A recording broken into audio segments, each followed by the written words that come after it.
Next up, we had our preparation stages, which is where, as a group, we created a pitch where all three of us focused on different points and then collaborated together at the end to finally create a presentation that we could show to the rest of the class.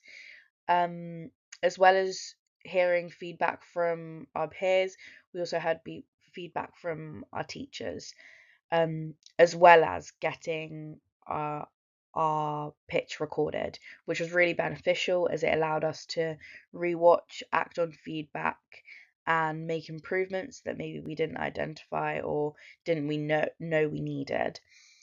Um, as you can see as well on this slide, we have two clips of when we did test recordings.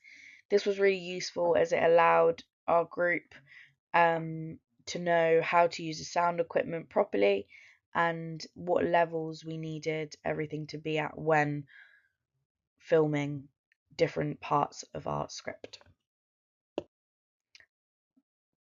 For our filming stages, we used the same equipment that we had previously practiced with in our Have You Fed the Fish task, as well as our test recordings. So we were very familiar with the equipment that we were using, as well as the spaces as we had previously recce'd them.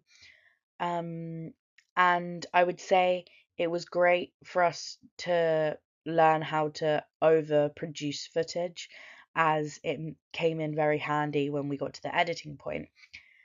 Um, we experimented with different shot types, which you can see from the screenshots below, with a range of mid shots, close ups, and establishing shots.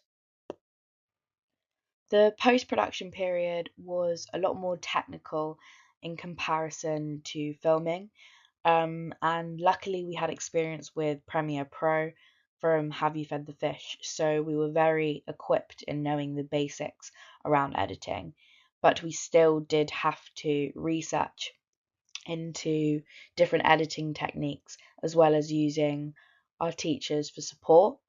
Um, as we wanted to achieve a certain look for our film.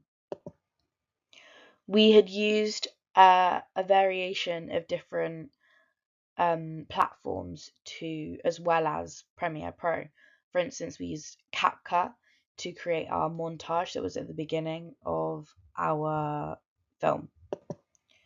We also used Canva to create our team's logo, which was very useful, and we did have lots of different options to choose from, um, as well as using DaFont to find our specific fonts for our title cards, and everything.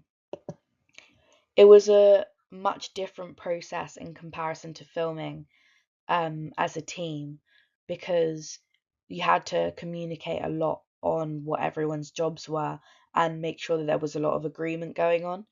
It was definitely not a solo job, and luckily we all had a rota um, that we were editing on, which became really beneficial to us in the end, as it created a lot of structure and allowed everyone's ideas to be very clearly communicated.